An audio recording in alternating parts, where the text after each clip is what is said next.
حضور علیہ الصلاۃ والسلام نے فرمایا کہ مومن کا معاملہ بھی بڑا عجیب ہے کہ اسے اگر تکلیف ہوتی ہے تو اس پر وہ صبر کرتا ہے، یا اسے خوشی ملتی ہے تو اس پر وہ شکر کرتا ہے، تو دونوں صورتوں میں اللہ اس کو اجر عطا کرتا ہے۔ اور یہ صرف شان مومن کی ہی ہے کہ وہ مصیبت پر صبر کرے، بلکہ فرمایا کہ مومن کے پاؤں میں کانٹا بھی چبھتا ہے تو اس کا بھی اس کو اجر دیا جاتا ہے، اس کے درجے بلند ہوتے ہیں، اس کے گناہ معاف کر دیے جاتے ہیں، اس کی خطاؤں سے درگزر کر لیا جاتا ہے۔ لیکن یہ مشروط ہے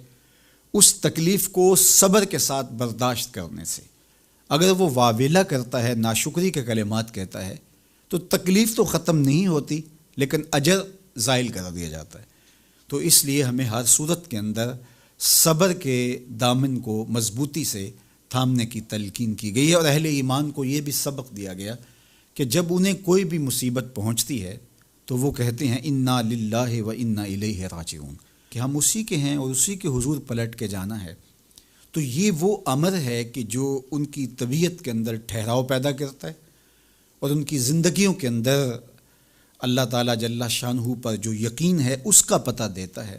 اگر مصیبت کو اللہ کی طرف سے سمجھ کے مان کے صبر کیا جائے، اس کو مقدور سمجھا جائے، اس پر واویلا نہ کیا جائے، اللہ کی نافرمانی کا کوئی کلمہ نہ بولا جائے، اپنے عقیدے میں تزلزل نہ آنے دیا جائے، اپنے رویوں کی خوبصورتی کو زائل نہ ہونے دیا جائے، تو اس کا مطلب ہے کہ وہ شخص مومن ہے، اس کا یقین ہے کہ یہ اللہ کی طرف سے ہے۔ تو پھر اس کے یقین کے صلے کے اندر اللہ اس کو پھر ہدایت قلب کا چراغاں نصیب کرتا ہے۔ اور فرمایا واللہ بکل شیء علیم، اور اللہ ہر شے کو جاننے والا ہے، اسے پتہ ہے کہ کسی پر مصیبت نازل کیوں کرنی ہے،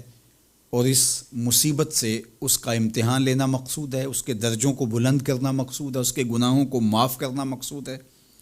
اس کو کسی آزمائش میں ڈال کر کے اس کو مزید کندن بنانا مقصود ہے، یا اس کا کیا مقصود ہے، اس کو سزا دینا مقصود ہے، یہ اسے پتہ ہے۔ تمہارا رب تمہاری طرف آنے والی جو تکلیفیں ہیں ان کے اندر ہزارہا پنہا حکمتوں سے واقف ہے۔ یہاں یہ بات بھی سمجھنے کے قابل ہے کہ جو شخص مصیبت کے آنے پر صبر اور استقامت کے ساتھ اس سے نپٹتا ہے اور اللہ پر جو اس کا یقین ہے اس میں تزلزل پیدا نہیں ہونے دیتا، کل من عند اللہ، اے محبوب فرما دیجئے جو کچھ ہے وہ تمہارے رب کی طرف سے، یہ اس کا خیال اور فکر ہے کہ یہ میرے اللہ کی طرف سے، تو پھر اس مصیبت کو ٹالنے والا بھی وہی ہے۔ تو اگر یہ اس کا عقیدہ پختہ تھا تو پھر وہ مالک کی دہلیز چھوڑ کے، مالک کی چوکھٹ چھوڑ کے کسی اور دہلیز پہ نہیں جائے گا، کسی اور چوکھٹ پہ نہیں جائے گا، وہ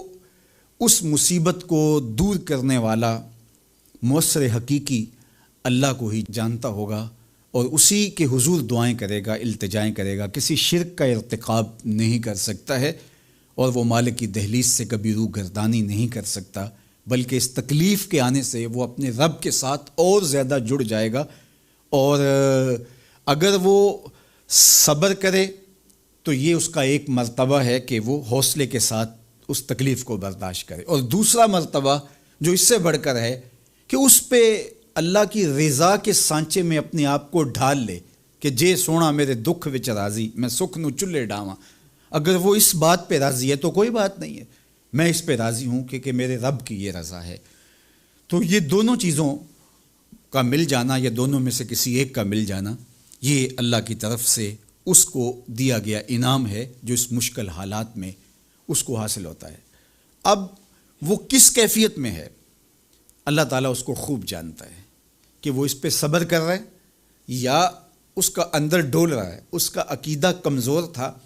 اور وہ کمزوری کے باعث